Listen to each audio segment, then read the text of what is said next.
एक एक बच्चे वाणी को बड़ी सावधानी के साथ सुनो। जब सत्संग बच्चों को सुनोगे तभी तुम्हारी समझ में आएगा कि अच्छा क्या है बुरा क्या है, पाप क्या है शुभ क्या है, शुभ क्या है शुभ क्या है। वैसे तो केवल इतनी जानकारी है जो शरीर इंद्रियों से अच्छा बुरा क्या है उसी को आपने पाप पुण्य मान लिया। तभी तो ये दोनों बंधन पाप और पुण्य दो बेड़ियां हैं जो काल माया ने बना के तैयार किए हम सब जीवों को फंसाने के लिए। पाप लोहे की बेड़ी है, पुण्य सोने की बेड़ी, लेकिन बेड़ी किसी को तो खलेगी। इसलिए संत महापुरुषों ने इन बेड़ियों से अलग होने के लिए कहा कि पाप पुण्य जब दो न से वो हमारे पूर्वज से, जो पाप पुण्य दोनों को छोड़ देगा वो मेरे घर मुकाम मंडल लोग जा सकेगा। कहा जो घर मेरा है वही जीवात्मा का है। जीवात्मा में तेरे घर से ही तुझे लेने के लिए आया हूँ। मेरे बच्चों को मान ले और अपने घर की तरफ चल दे। जब ये सब समझ में आ जाएगा तब आप समझो कि हम सत्संग को सुने। ऐसे तो सत्संग बहुत दिनों से हो रहा और बहुत दिनों से सुन रहे हम आप, लेकिन उसको स्वीकार नहीं कर रहे। स्वीकार का मतलब मन उसको नहीं स्वीकार कर रहा। जब तक मन नहीं स्वीकार करेगा तो सुनना आपका सब बेकार। ये मन को ही सुनाया जाता, मन को समझाया जा रहा कि किसी तरह से मन मान जाए और वो इधर भोगों से निकलकर उधर जीवात्मा के साथ हो जाए।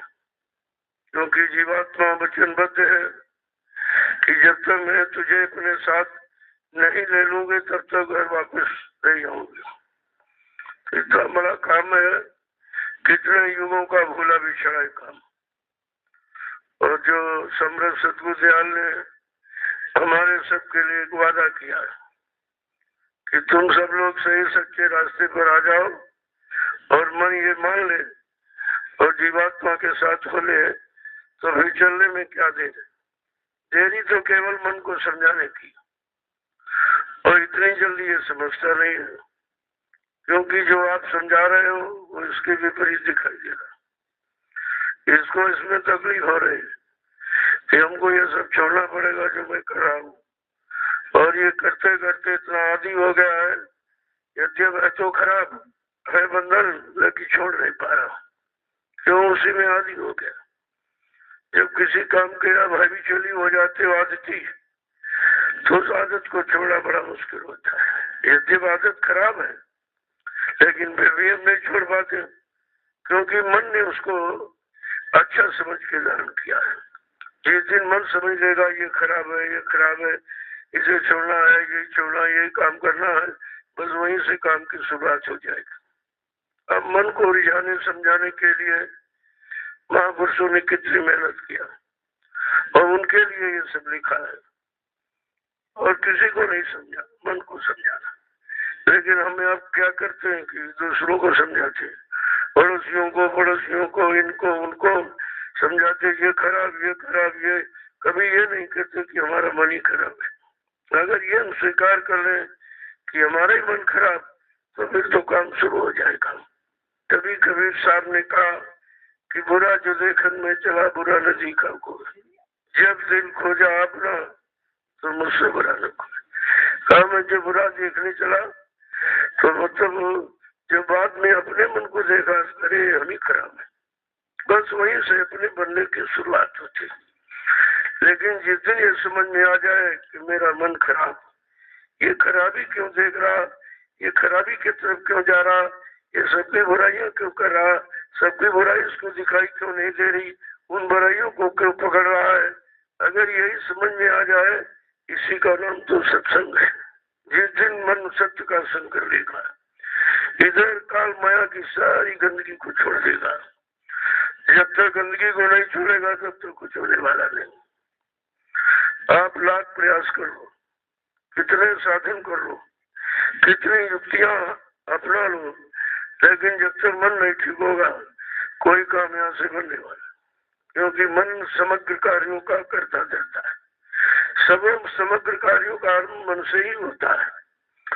महापुरुषों ने इसीलिए इशारा करके कहा, मेरे जीवन कार्य मन तो ही सर्वाधार है और इन इंद्रियों का तो ही सरदार है।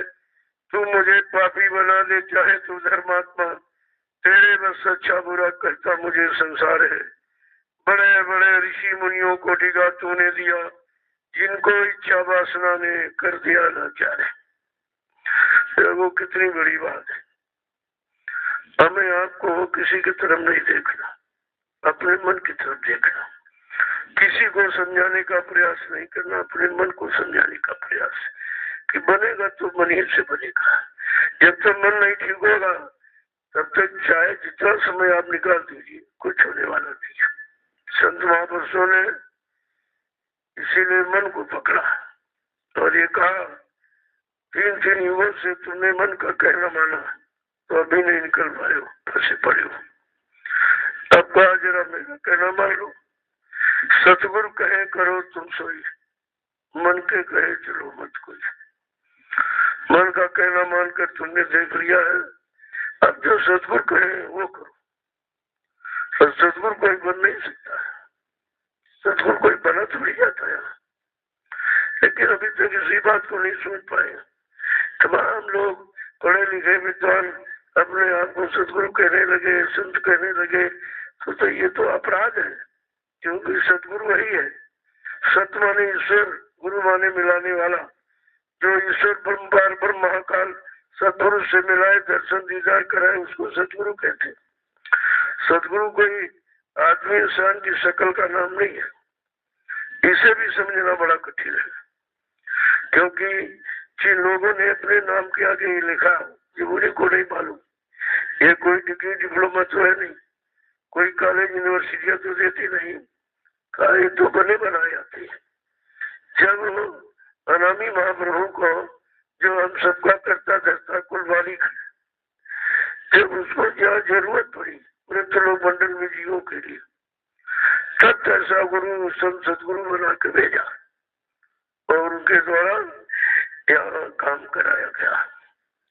अब यह है कि कहते वो जगाने वाले आ गए, क्योंकि वो बुद्ध संत है। जितने मृत लोग मंडल पर आज तक आए, बाबा जय गुरु जी महाराज को छोड़कर बाकी सब गुप्त संत, और ये प्रकट संत है। प्रकट संत प्रकट में यानी घूम घूम कर सब जगह दरवाजे दरवाजे आवाज लगाता है। इतनी बड़ी चिंता कि घर घर दरवाजे दरवाजे आवाज लगाते हैं। किसके दरवाजे पर? जीवात्मा के दरवाजे पर। जीवात्मा तो कितना दिनों से भोली भटकी है, तुझे कोई समझाने वाला, कोई जिताने जगाने वाला, कोई तुझे घर का भेद बताने वाला, घर की तरफ मुखातिब करने वाला, पहुंचाने वाला नहीं आया। अब चल, मैं तेरे घर से ही तुझे लिवाने के लिए आया। कितनी बड़ी बात देखो, क्या ऐसी हमदर्दी और किसी ने जताई? फिर भी हम लोग अपने समृद्ध वाले को पहचान नहीं पाए, उनको जान नहीं पाए, उनकी गौरव गम्य को नहीं समझ पाए, उनकी हमदर्दी को हम आप नहीं समझ पाए।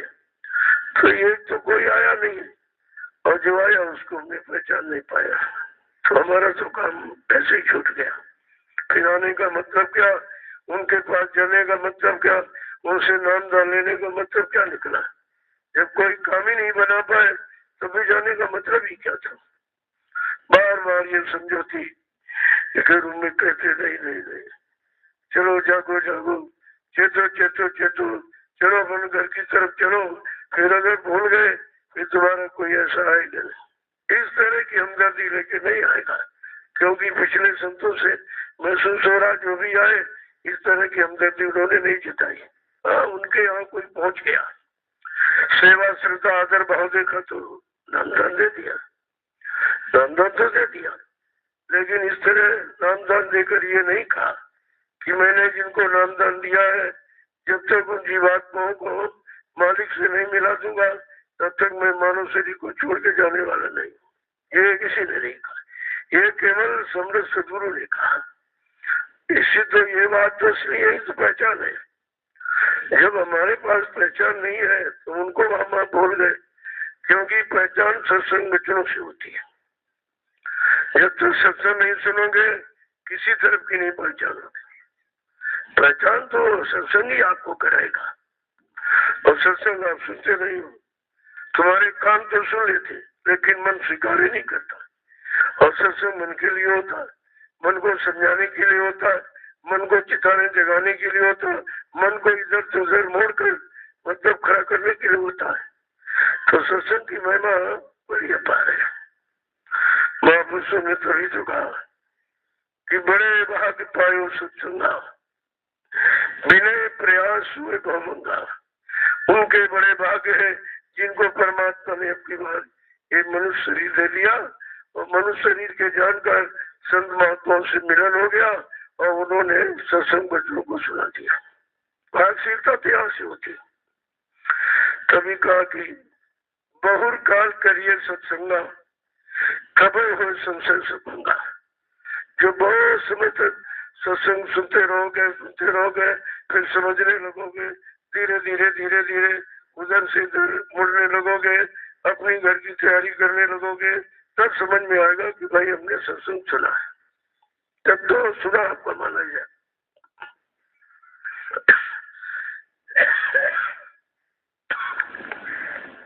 ऐसे नहीं माना जाएगा। तो एक ही वचन को बड़ी सावधानी के साथ सुनिए। जय गुरुदेव,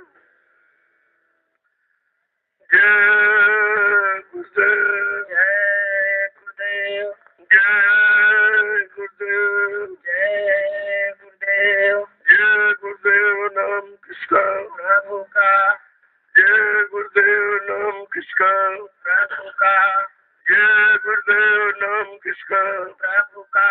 प्रभु का प्यारा नाम। जय गुरुदेव। समृद्ध दाता दयालु पूज्य स्वामी जी महाराज आज के इस प्रातःकालीन नैमिषारण्य की तपोभूमि पर लघु सत्संग में सम्मिलित होने वाले समस्त सत्संगी प्रेमी जनों, ये तो हमारा आपका बड़ा सौभाग्य है। इतने खराब समय में जहाँ चारों तरफ तबाही तबाही, परेशानी, बीमारी, लड़ाई और झगड़ा, मारकाट, हिंसा, इसके सिवा कोई आवाज नहीं आए। देखो कितना समय खराब, सांस लेने तक की जगह कहीं नहीं है। इतना समय खराब हो गया कि आज ठंडी और शांति की सांस नहीं ले सकते हो। फिर यहाँ बचा क्या? हमारे आपके लिए क्या बचा जब सब चला गया? सच्चाई भी चली गई, ईमानदारी भी चली गई, प्रेम, सेवा, दया, सदाचार, परमात्मा की यादगार चली गई, माँ बहन बेटी बहू की परख पहचान चली, फिर बचा क्या? हमारे आपके लिए कुछ नहीं बचा, सब चला गया। जब सब चला गया है तो रहने का मतलब क्या है? लेकिन इस बात को सब नहीं समझ पा रहे।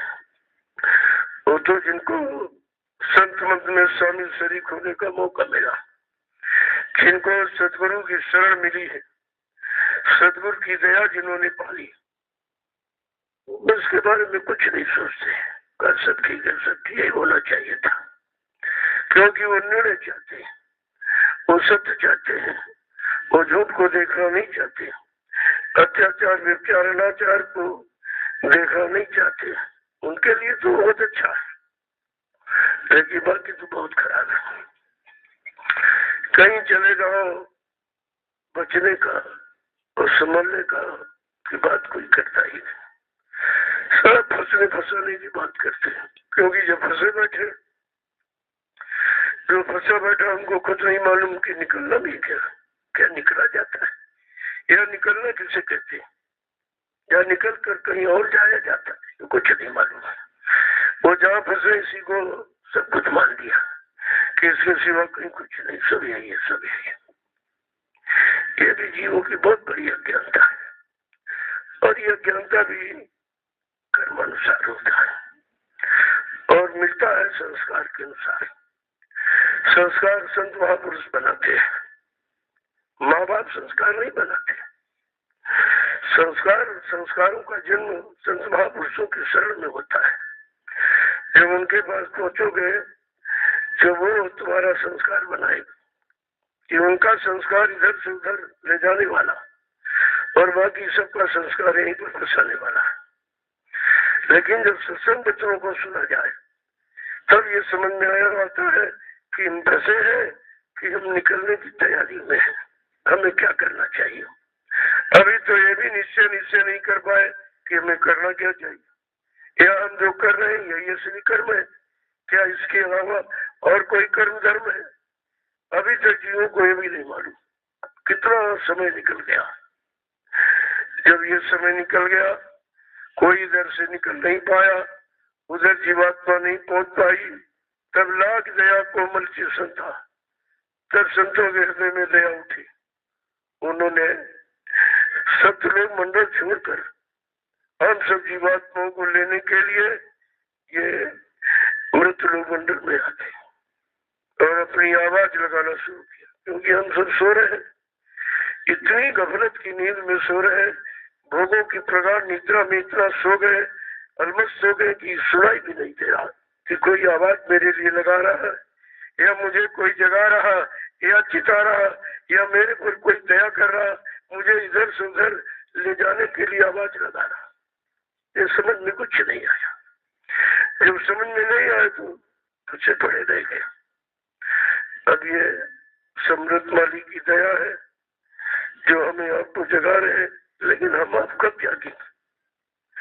जागे तो निंदा आलोचना बुराई में फंस गए। ये जागना है कि उससे जाना और सोना है।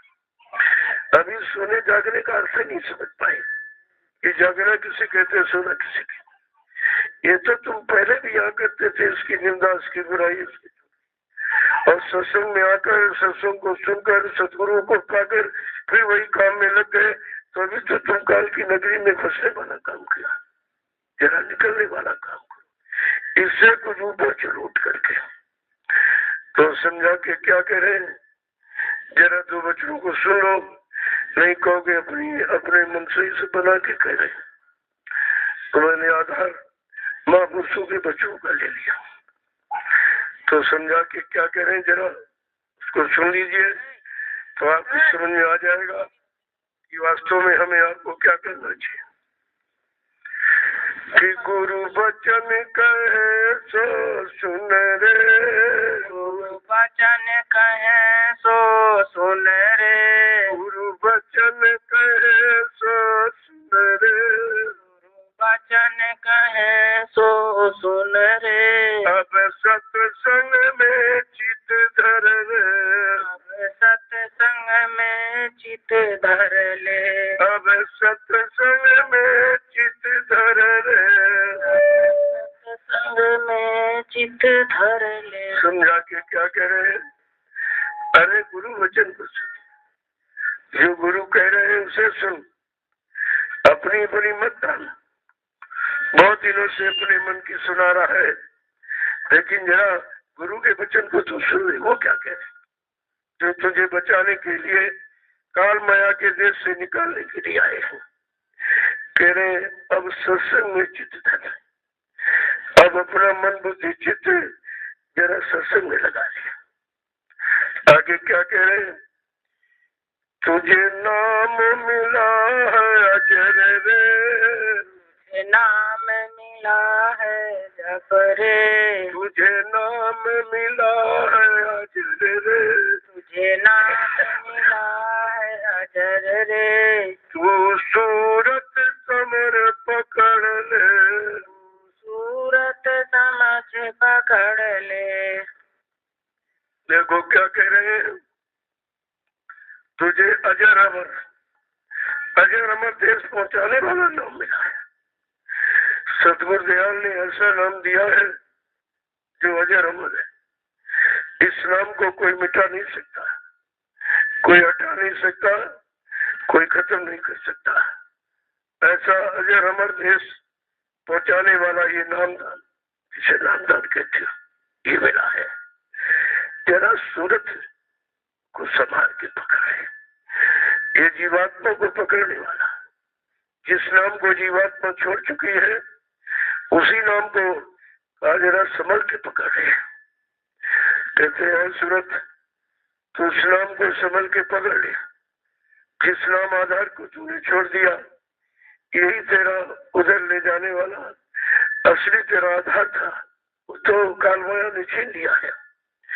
अब क्या कह रहे, गुर खींचे तो अधर रे, गुरु खींचे तो अधर रे, गुरु खींचे तो अधर रे, गुरु खींचे तो अधर रे, उनके संग बांध कमर रे, उनके संग बांध कमर रे, उनके संग बांध कमर रे, गुरु बचन कहे सो सुन रे, गुरु बचन कहे सो सुन रे, अब सत्संग में चित धर रे, अब सत्संग में चित धर रे। कहते गुरु खींच रहे तो तू इधर खींच रहा है, वो उधर खींच के ले जाना चाहते हैं अधर वाले ऊपर तेरे घर की तरफ, और तो इधर की चट्टानी में पड़ी है। कह रहे कि उनके संग कमर को बांध ले, यानी मजबूती दर्जा से तो उधर की तरफ चल पड़ो। कहते कमर कहते नहीं, लोग कमर कस रही है। जिस काम के लिए कमर कस रही यानी पूर्ण तैयारी हो, एकदम मतलब मैं तैयार हूँ।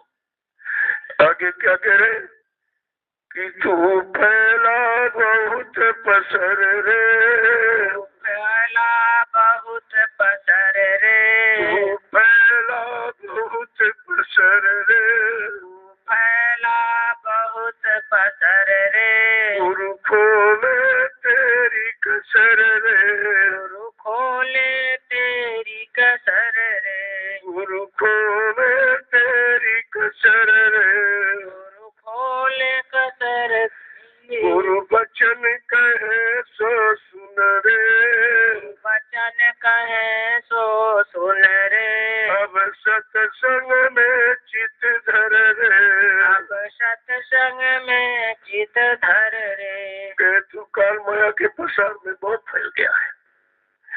जो काल माया ने विस्तार किया कर्मों के जाल, तू उसी में फंस कर रह गया है। अरे जरा इधर चलता नहीं, दोनों को समझा है, मन को भी और जीवात्मा को भी। कहती तू उधर चल, तू इधर काल माया के प्रसार में जो कर्मों का जाल बनाया उसी में तू फंस के रह गया है। और गुरु से खत्म खोने वाले खत्म करना चाहते हैं और इधर से उधर तुझे ले जाना चाहते हैं। लेकिन तू कब चलेगा, कब तुझे होश आएगा, कब गुरु वचनों को सुनेगा और सुनकर इधर से हटकर उधर की तरफ चलने लगेगा। क्या कह रहे कि और मारे काल पकड़ रे, और मारे काल पकड़ रे, और मारे काल पकड़ रे, फिर खोलो सभी अकड़ रे, खोलो सभी अकड़, फिर खोलो सभी अकड़ रे, खो सभी अकड़ रे, गुरु बचन कहे सो सुन रे, गुरु वचन कहे सो सुन रे, अब सत्संग में चित धर रे, अब सत्संग में चित धर रे। कह रहे जो मार पकड़, ये काल पकड़ के मार लगा रहा। कितने समय से तुम कल काल की मार खा रहा है, लेकिन होश में अभी नहीं आ रहा। कहा ये काल सबको पकड़ के मार रहा है और अपने कर्मों के जाल में फंसा रहा है। कहते फिर सो खो में सभी अकड़ दे। कहा गुरु ये सारी तेरी अकड़ खत्म कर देंगे। जो यहाँ अकड़ा पड़ा है वो इधर से पकड़ कर उधर की तरफ ले जाएंगे, तेरी सारी अकड़ तो खत्म हो जाएगी। तो नाहक गरुड़ गुमान घमंड कर रहा है, फंसा पड़ा फिर भी अकड़ रहा है, नहीं चलेंगे नहीं चलेंगे, नहीं उधर मुड़ेंगे, नहीं ये आधार नहीं पकड़ेंगे नहीं पकड़ेंगे। अरे ये अकड़ पकड़ खत्म कर, चल अपने देश के लिए। कितने दिन से तो काल की मार खा रहा है, तेरी समझ में नहीं आ रहा कुछ। आगे क्या कह रहे कि तू सूरत लगा ले जकड़ रे, सूरत लगा ले जकड़ रे, तू सूरत लगा दे जकड़ रे, सूरत लगा दे जकड़ रे, तेरा मिट 84 चक्कर रे, तेरा मिट जाए 84, तेरा मिट 84 चक्कर रे, तेरा मिट 84 जकड़ रे। गुरु वचन कहे सो सुन रे, गुरु वचन कहे तो सुन रे, अब सत्संग में चित धर रे, अब सत्संग में चित धर रे। तेरे जो नाम दे रहे उस नाम को पकड़ तो तेरी ये जकड़ से ढीली हो जाएगी। जो कर्मों के जाल में काल माया ने जकड़ कर मजबूती से रखा, अगर तो गुरु वचनों को मान ले और जो उन्होंने नाम का आधार पकड़ाया, इस आधार को पकड़ ले तो सारी जकड़ खत्म हो जाएगी। एक काल माया के सारे बंधन ढीले हो जाएंगे और कहते कि तेरी 84 मिट जाएगी। ये 84 का चक्कर जो लगाते लगाते लगाते कितना समय निकल गया, इस 84 के चक्कर से छुटकारा नहीं मिला। कहा जरा गुरु के वचनों को तो सुन कि तुझे बचाने वाले वचन सुना रहे कि फंसाने वाले, तुझे निकालने वाले वचन सुना रहे कि इधर की तरफ और जगह तक करने वाले वचन सुना रहे। कहा जब सत्संग में चित्त में रहेगा, मन बुद्धि चित्त लगाकर जब सत्संग वचनों को सुनेगा तब गुरु के वचन सुनाई देंगे, गुरु के वचन समझ में आएगी और समझ करके तब तो गुरु वचनों को पकड़ने के लिए तैयार हो जाएगा। ऐसे बड़ा मुश्किल है क्योंकि जकड़ बड़ी पुरानी है, कितने युग कल्प और समय निकल गया। काल माया के चक्कर में फंसे फंसे फंसे जो 84 का चक्कर बनाया, मन कर्मानुसार इन सब में घूम करके आया है और आखिरी ये 84 का चक्कर मानो यूं नहीं है। तभी तो इसमें सीख दी जा रही कि निकलने का अवसर अगर ये भी निकल गया तो फिर तो 84 में चला जाएगा, फिर पता नहीं कितने युग और समय निकल जाए, ये अवसर मिले मिले न मिले, ऐसे समय मालिक मिले मिले न मिले, ऐसी दया कृपा उनकी हो न हो, ये नाम की बरसात करे करे न करे, तो ये काम आपका होने तो अभी करो। कहा जल्दी से करो, समय मत डालो, बहुत समय निकल गया, अभी ये मन टाल मटोल करता रहता है, चलो क्या अभी नहीं फिर कर लेंगे फिर कर लेंगे फिर कर लेंगे, सुबह नहीं सब दोपहर नहीं सब, इसी में बहाने कर रहा। जो भजन की बात है कहते नहीं अभी नहीं, भजन सुबह करेंगे, सुबह आई के नहीं अब दोपहर में, दोपहर का बहुत काम है सब, तो शाम को आकर अब तो थक गए नहीं, ऐसी मतलब टाल मटोल में ये भी जीवन निकल जाएगा, फिर ये अवसर नहीं मिलेगा क्योंकि मानव शरीर बार बार नहीं मिलता। बड़ी तपस्या की है, बड़े पुण्य अच्छे कर्म किए हैं, तब ये मानव शरीर अब की बार हमें आपको अवसर चांस मौके के रूप में दिया गया कि अवसर मिला है, इस अवसर को निकलने मत देना। अगर अब की बार चूके तो फिर 84 जा और फिर पता नहीं अमन हो दो, क्योंकि पिछले भी आए वो भी ये दयालु की नहीं। ऐसा समृद्ध सदगुरु दयाल इस भूमंडल पर जब कभी आया नहीं तो क्या जरूरी कि फिर आ जाएंगे।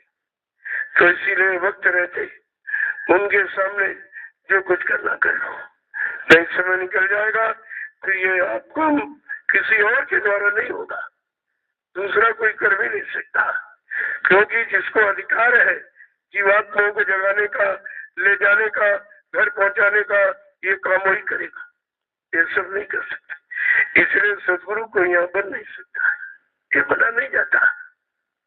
मान लो किसी ने नाम के आगे लिख दिया तो क्या सदगुरु हो गया? क्या लिखने से या कपड़े पहन लिए या दाढ़ी बाल रखा लिए तो क्या सदगुरु हो गया? ये सदगुरु की पहचान नहीं है, वो तो अंदर की पहचान। सत्य माने ईश्वर, और जो ईश्वर से मिलाए ब्रह्म पार ब्रह्म और मालिक से यानी मिला दे वो सदगुरु होता है। तो इसमें तो कोई शंका नहीं है। जब शंका कैसे खत्म होगी? जब आप सत्संग सुनोगे, सत्संग वचनों को अपने जीवन में अपनाओगे, तब आपकी समझ में आएगा कि सत्संग का मतलब क्या है, सत्संग क्यों किया जाता है, सत्संग किस काम के लिए होता है। ये धीरे धीरे तब तुम्हारी समझ में आएगा। कभी कहा कि बहुत काल करिए सत्संग का, तो बहुत समय तक यानी सत्संगों में पड़े रहोगे, आते रहोगे, जाते रहोगे, सुनते रहोगे, समझते रहोगे, करते रहोगे, तो धीरे धीरे धीरे धीरे ये युगों युगों का भूला बिछड़ा ये मन और जीवात्मा दोनों ये चेत जाएंगे, जाग जाएंगे और तुम अपनी घर की तरफ चल पड़ेंगे। तब समझो कि हमारे काम की शुरुआत हो गई। अभी कहाँ है? अभी तो सब भटके हुए, भटके अटके, भटक करके कोई इनमें अटक गया, कोई उनमें अटक गया, किसी ने अटका लिया अपने आप। देखो एक काल के जीव है जो निंदा चुगली बुराई में अटका लेंगे, उसी में आपको फंसा देंगे। तो गंदगी है, जो गंदगी कर रहा है, गंदगी फैला रहा है, वो काल का गंदा जीव है। वो कभी आपको निकलने की बात नहीं। अरे कोई सच्ची अच्छी बात करनी चाहिए। अगर सतगुरु के जीव हो तो तुम्हें कोई अच्छी सच्ची बात करनी चाहिए। ये निंदा आलोचना बुराई ये गंदगी क्यों कर रहा है? क्यों गंदगी समेट रहा दूसरों की? अपनी गंदगी उतार नहीं पाया और दूसरों की गंदगी समेट रहा है। कहा ये काल के जीव, इनसे भी होशियार रहना। समझदारी जब तक नहीं होगी कोई फंसा देगा। पहले से हम फंसे पड़े और इनकी अगर इनकी गंदगी में फंस गए तो फिर निकलेंगे कैसे? हमें निकलना है, फंसना नहीं। ये मतलब यानी तय कर लो अपने अंदर मजबूती के साथ कि हमको निकलना है, हमको किसी के फरेब में फंसना नहीं है, किसी भी काल के जीव में। और ये तो साफ ही अपना परिचय दे रहा, जो निंदा आलोचना बुराई कर रहा है तो काल का पक्का जीव है। क्यों? ये काल का समान है। निंदा आलोचना बुराई करना ये काल का समान है। भलाई और अच्छाई और सही सच्चे रास्ते पर लाके खड़ा करना ये दया से है। तो दोनों की पहचान तभी तो आपका काम होगा। अगर पहचान भूल गए तो कोई फंसा देगा। तो सत्संग सबकी पहचान कराता है। सदगुरु की पहचान, सदगुरु के जीवन की पहचान क्या? जो सदगुरु के वचनों के सिवा और किसी के वचन को दोहराता नहीं, किसी के वचनों का प्रमाण नहीं देता है, कहते हैं सदगुरु का चिन्ह है। तो हमें आपको भी दयाल और काल की पहचान नहीं। इसमें कौन से काल के जीव, कौन से दयाल के जीव? काल के जीवों का काम क्या और दयाल के जीवों का काम क्या? जब ये सत्संग से सब समझ में आ जाएगा तब आप इनसे बच पाओगे। ये बचना बड़ा मुश्किल है, क्योंकि काल ने कुछ जीवों को लगा रखा तुम्हारे पीछे। इनको सच्ची अच्छी बात सुनने मत देना। सच्ची अच्छी बात कीजिए, निंदा आलोचना बुराई रख देगा, निंदा आलोचना बुराई रख देगा तुम्हारे सामने, और सच्चाई अच्छी कहेगा नहीं। और जो बता रहे उनको मतलब नहीं, झूठा कहेगा और उनको खराब कहेगा, ये मतलब नहीं। क्योंकि जो ऐसा उनको नहीं कहेगा तो उनकी बुराई को तुम पकड़ोगे कैसे? ये निंदा आलोचना बुराई को कैसे पकड़ोगे? अगर यही आपने पकड़ ली तो फिर अच्छे को बनो। ये तो पहले से हम बुराइयों को पकड़े बैठे, अब हमें को अच्छाइयों को पकड़ना है और बुराइयों को छोड़ना है। जब ये बात समझ में आ जाएगी तब ये शुरुआत मानी जाएगी। कुछ आपने शुरुआत किया है तो कहने का मतलब है कि मतलब कह रहे हैं कि तू सूरत लगा दे, जकड़ दे, सूरत को ऐसा लगा ले नाम के साथ जकड़ दे, मिला दे बिल्कुल कि 84 का चक्कर खत्म हो जाए। तब तक समझ में आया कि आपने लगाया। अगर 84 का कोई चक्कर खत्म नहीं हुआ और उसी में फिर पुनः आ गए तो अभी आपने वचनों को सुना ही कहा। एक एक वचन को महापुरुष की तरह से समझा के कहते हैं, लेकिन जीव हम सब जीव इतने अज्ञानी है कि उनकी बात को हम समझ ही नहीं पाते। आगे क्या करें कि मन माला फेर सुमीरी रे, तेरी सुमीर रे, मन माला फेर सुमीरी रे, मन माला तेरी सुमीर रे, गुरु कुंजी हाथ पकड़ रे, गुरु कुंजी हाथ पकड़ रे, गुरु कुंजी हाथ पकड़ रे, गुरु कुंजी हाथ पकड़ रे। कहा मन की माला फेरो। किसी ने कभी सामने कहा कर में माला फिरे जीभ फिरे मुख माया, और मनुआ ये 34 फिरे या तो सुमरन है। सुमरन केवल मन को पकड़ने के लिए होता है। कहा तो मन से कहे तू माला फेर, हाथ से नहीं। हाथ तो घूमेगा, लेकिन जब मन पकड़ेगा तभी हाथ घूमेगा। मन नहीं पकड़ेगा तभी आप हाथ से करो, क्योंकि हाथ तो बाहर का आधार है माला को पकड़कर घुमाने का। लेकिन महापुरुष क्या कह रहे हैं कि मन से माला फेर, जो सुमरन कर वो मन से। तभी तो महापुरुषों ने कहा कि गुरु की माला जो गुरु ने नाम दिया है वो माला मन से फेरो। जब मन लगा के फेरोगे, मन को माला पकड़ा दी और मन जब अंदर में फेरने लगेगा तब कह रहे गुरु कुंजी हाथ पकड़ दी। ये सुमरन ध्यान भजन की कुंजी है। पहले सुमरन पका लो, जब सुमरन पक जाएगा तब ध्यान भजन अपने आप होने लगे। यानी सुमरन ही ध्यान भजन की कुंजी है। बगैर सुमरन के पकाए ध्यान भजन हो ही नहीं सकता। तो बात सबसे पहले सुमरन को पका लो। सुमरन माने नाम लेना, रूप को याद करना, इसे सुमरन कहते हैं। नाम और रूप, जब रूप को पकड़ लोगे, क्योंकि मन को कोई न कोई आधार चाहिए, इसने तमाम रूपों को यहाँ देखा, शक्लों को, और उन्हीं को अंदर में बसाए बैठा। ये अच्छी है, ये ठीक नहीं है, ये काली है, ये गोरी है, ये ऐसी है, वैसी है, ये तमाम तरह की छानबीन करके उसने तमाम शक्लों को पकड़ रखा।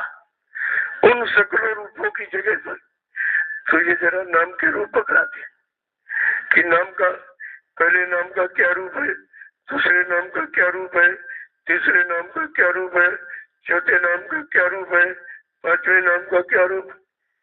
इसीलिए जब दाता दयालु ने हमें आपको नामदान दिया तो ये सब पहले बता दिया कि पहले नाम का रूप क्या है, आवाज क्या है, स्थान क्या है। दूसरे रूप का मतलब रूप क्या है, नाम क्या, रूप क्या, आवाज क्या, स्थान क्या, सब बता दिया कि जब ऊपर की तरफ चढ़ोगे, चढ़ाई होने लगेगी तो ये सब बारी बारी से आपको दिखाई देंगे। फिर कहीं जीव को शंका न हो जान कहाँ आ गए, कहीं डर भय न लगने लगे, ये सब क्या होने लगा। इसलिए सब पहले ही जानकारी आपको दे दी गई। जब मन लगाकर, जब मन सुमरन करेगा, मन सिमरन में लग जाएगा, ऊपर की तरफ चलने लगेगा, तो ये सब दृश्य तुझे देखने को मिलेंगे। तब तुझे शंका नहीं होगी, ये होगा हाँ ठीक, जो सतगुरु दयाल ने बताया वो सब मिलने लगा है, इसका मतलब हम सही रास्ते पर चले। ये चिन्ह इसीलिए पहले से चिन्हित किए गए कि जब ऊपर की तरफ हम चलेंगे तो ये सब रास्ते में मिलेगा। तो कहीं देखकर एकदम डर न हो, भय न हो, मतलब यानी कोई शंका संदेह भूल भ्रम न पैदा हो जाए, तो ये सब पहले ही हमें आपको बता दिया। अब हमें आपको करना क्या है, कहा सुमरन ध्यान भजन की कुंजी है। जब तक सुमरन नहीं सही होगा तो ध्यान भजन हो ही नहीं सकता। अब माला लेके आप बैठे तो कहीं सो गए, कहीं माला गिर गई, पता ही नहीं चला पहले नाम की कर रहे कि दूसरे नाम की कर रहे। यानी वैसे नहीं बिल्कुल है कि हम कर क्या रहे, क्या हम कर नहीं बैठे। इसीलिए महापुरुषों ने कहा जब सुमरन ध्यान भजन के लिए बैठा करो तो 10, 15, 20 मिनट पहले समझ जाओ। समझने में ये निगरानी रखो कि मन कहाँ कहाँ जा रहा, कहाँ कहाँ लगा पड़ा है, तो उसको वहां से हटाओ। जब हटाओगे तभी तो दिल लगाओगे।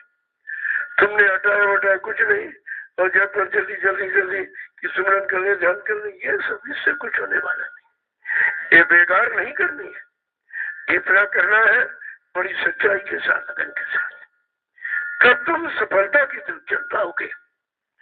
तो कहा कि ध्यान भजन करने के वक्त पहले ऐसे बैठ जाओ, धीरे से दोनों आंखें बंद कर लो और अंदर अंदर ये देखो कि मन हमारा कहाँ जा रहा, इसका ज्यादा लगाओ, ज्यादा यारी दोस्ती कहाँ है, पहले वहां से उसको हटाओ। जब हटाओगे तभी तो लगाओगे। कोई दो चार तो मन है नहीं कि उधर भी लगा रहे इधर भी लग जाए।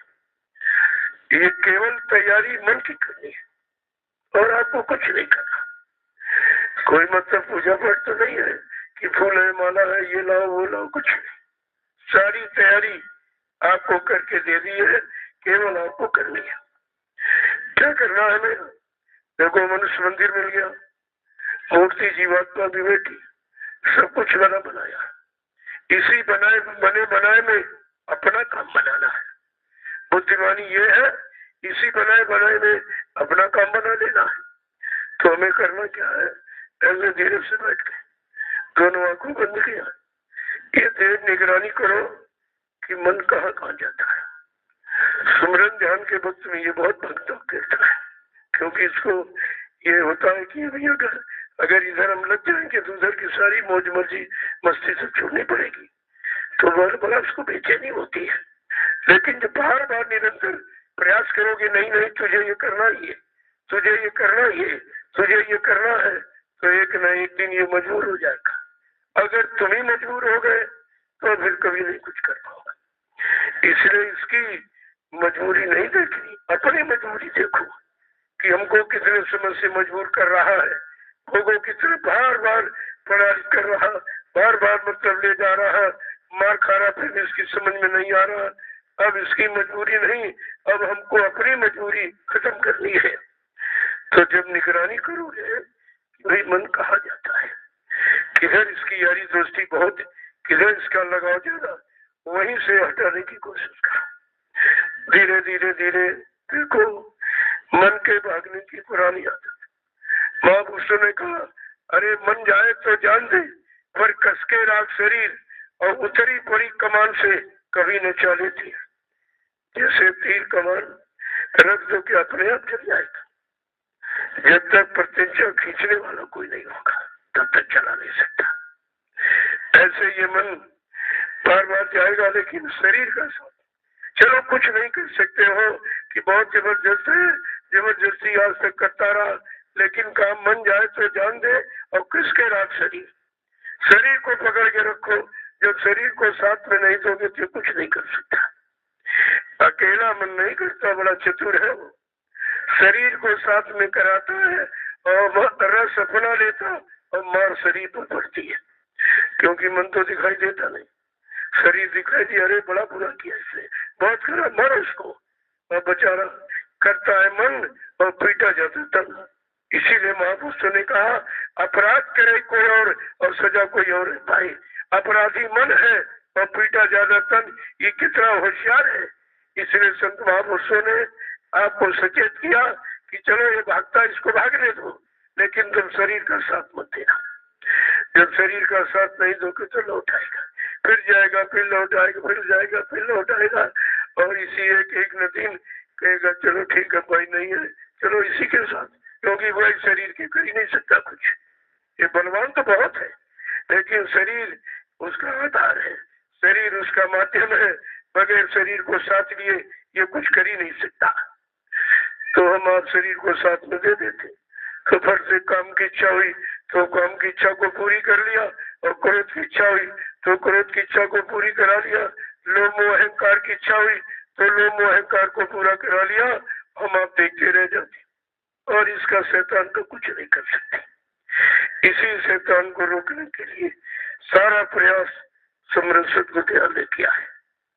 देखो कितना बड़ा हमारा काम, कितने युगों का भोला विचार, जिसे हम कहते थे असंभव है, हम जिसके लिए असमर्थ है, कमजोर है, आज हमारी वो कमजोरी दूर करने के लिए जो असंभव उसे संभव बनाने के लिए सतगुरु दयाल आए और हमारी मदद में लग गए।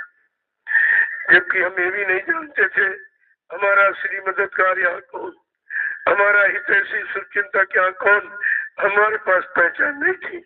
अगर सत्संग बच्चों को न जारी किया होता तो अभी तक हम लोग यही नहीं समझ पाते कि असली क्या है। हमारा असली रक्षक, हमारा शुभचिंतक, हमारा रहबर रहनुमा असली कौन है? ये है सतगुरु दयाल, जो हमारी आपकी संभाल के लिए आके और हमारी आपकी जीवात्मा को जगाने के लिए और मन को भोगों से हटाने के लिए और मन और आत्मा दोनों को जगाकर इसको घर पहुंचाने के लिए आगे। ऐसे समर्थ मालिक को हमने आपने नहीं पहचान पाया। ये पहचान नहीं पाया तो कोई लाभ भी आप नहीं ले पाए, कोई काम की पूर्ति भी नहीं करा पाया, तो कितना भारी हमने आपने नुकसान किया अपना। और ये नुकसान की पूर्ति रुपए पैसे हो नहीं सकती, क्यों ये उनकी दया का विषय, और दया रुपए पैसे से मूलवित ही नहीं होते। जब उनके हुक्म आदेश का पालन करोगे, अपनी रहनी गहनी उनके अनुसार बनाएंगे, जो वो कहे, सतगुरु कहे करो तुम सोई और मन के कहे चलो मत कोई, जब ये सिद्धांत अपना लोगे तब हमारे काम की शुरुआत होगी। अब आगे समझा के क्या कहे, देखो एक एक वचन को कितना समझा के कह रहे हैं। ले अनहद साथ खबर रे, अनहद साथ खबर रे, ले अनहद साथ खबर रे, ले अनहद साथ खबर रे, घट फोड़ो गगन अधर रे, घट फोड़ो अधर गगन रे, घट फोड़ो गगन अधर रे, घट फोड़ो अधर गगन रे। क्या समझा के कह रहे? अनहद शब्द की खबर सूचना किसी ने दी नहीं की। अनहद शब्द क्या होता है? ये भी खबर सतगुरु दयाल ने ही दी कि तेरे अंदर अनहद नाद हो रहे, बड़े बड़े बाजे अच्छे अच्छे सुनना जो यहाँ कहीं नहीं है, तेरे अंदर बज रहे। और ये आवाज ऊपर से नीचे अंदर आ रही, बाहर नहीं है, ऊपर से अंदर अंदर आ रही। कहा जब अधर में, जब अंदर का घट खुला, घट खुला और घट में पहुंचे, तब पहले ये सब सुनाई दिया, तब समझ में आया कि असली ये सब क्या है, ये खबर कौन लाया, ये सूचना किसने दी कि तेरे घर में अनहद बाजे बज रहे, तेरे घर में इतनी दुनिया हो रही, तेरे अंदर ऐसा प्रकाश हो रहा है। कहा ये खबर किसने दी? कहा ये समृद्ध दाता सतगुरु दयाल ने दिया। आगे क्या करे कि तू छोड़ भी रह के सर रे, सर रे, तू छोड़ भी रह के सर रे, छोड़ भी रह के सर रे, सुन घोर मान सर चत चल रे, छोड़ मान सत सर रे, सुन सो घोर मान सर चल रे, कह रहे तू ये सब बिरह से मिलेगा, बिना बिरह के तो उधर जाया नहीं जाएगा। और बिरह ऐसे होती नहीं है कि अपना विशेष कोई अजीज जिसके बगैर हम रह नहीं सकते, ऐसा कोई जब पर्दे की आड़ में हो जाता तो उसको पाने के लिए बिरह चलती है। इसका मालिक ने इसीलिए लीला की कि हमारे अंदर तो ये देखना चाहते कि किसे ये 45 करोड़ जीवों को खड़ा किया गया, किसके अंदर भी बिरह जगी है, उठी है कि नहीं उठी है। ये बिरह के लिए क्यों? बिना बिरह के आंसू गिरे और मालिक से कोई मिल नहीं सकता है। कबीर साहब ने कहा था, हंसी हंस कंठ न पाए, जिन पाए तिन रोए, हाथ से खेले प्यू मिले तो कौन सुहागन हो, बिन रोए नहीं पाई हो साहब पर दीदा। बिना बीरे के आंसू गिराए मालिक मिलता ही नहीं, और बीरे का आंसू हमारे हाथ के पास है ही नहीं। संसार के आंसू तो बहुत है, किसी ने जरा सा कुछ कह दिया तो बात लग गई। अरे संसारियों की बात लग गई, गुरु की बात नहीं लगती। जो रात दिन कह रहे हैं, धिक्कार रहे हैं कि तू ये क्या कर रहा, आज तो तूने कुछ किया ही नहीं, जो करना चाहिए था उससे दूर बैठा है, जो नहीं करना चाहिए उसी को कर रहा है। ये बात गुरु की क्यों नहीं लग रही?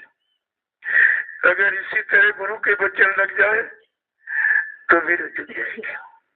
गुरु के लिए वीर जगती है और किसी के लिए नहीं जगती। मीरा को जब वीर हुई सतगुरु को पाने की बहुत वीर जगी, क्योंकि जब संसार से उसका मुख मुड़ गया, संसार परिवार वालों ने बहुत कष्ट दिया, बहुत मुसीबत, तरह तरह के झूठे कलंक अपराध लगाए, तो बिल्कुल इधर से उसका मन हट गया कि यहाँ कोई नहीं, सब निंदा आलोचना बुराई करने वाले हैं, सब यही गंदगी लाते बैठे, इसी गंदगी में हमको बार बार खींचते हैं। धीरे धीरे ये सब सुनकर घृणा हो गई।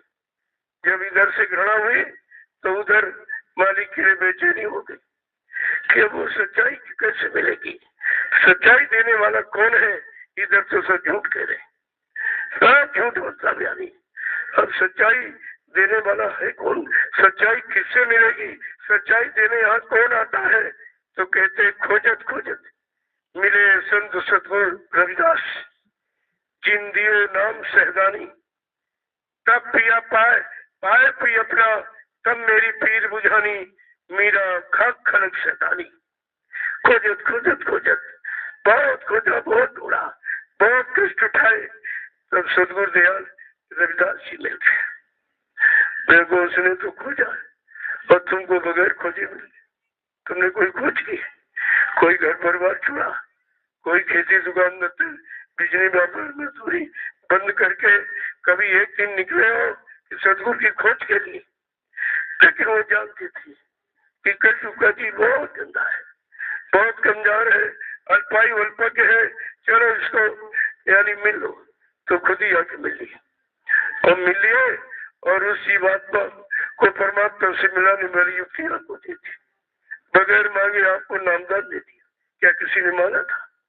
नामदान के हम जानते नहीं थे, इनके पास क्या है और कैसे मांगा जाता और क्या देने आए, देंगे कि नहीं भी देंगे, कुछ नहीं मालूम था।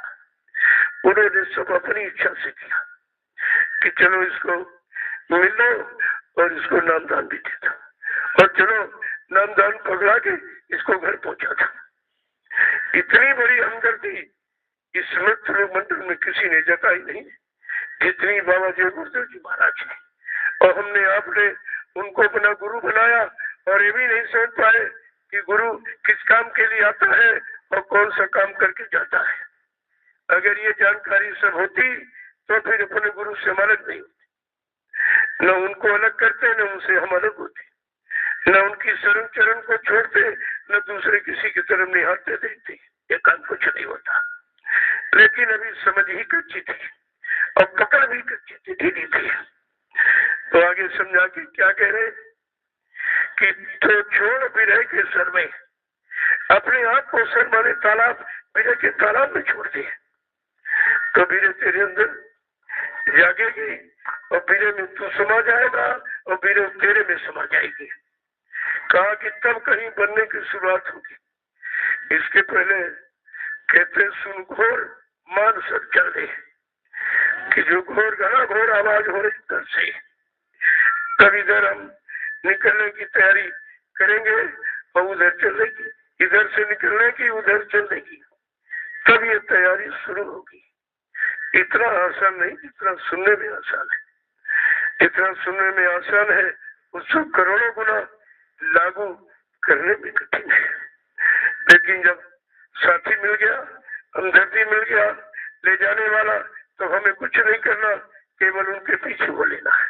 वो भी नहीं कर पाए, पीछे होने का मतलब उन पर विश्वास नहीं कर पाए, उनके बताए रास्ते पर चल नहीं पाए, दी हुई नाम की युक्ति को हम पकड़कर अभ्यास नहीं कर पाए, तो हमने किया ही क्या है।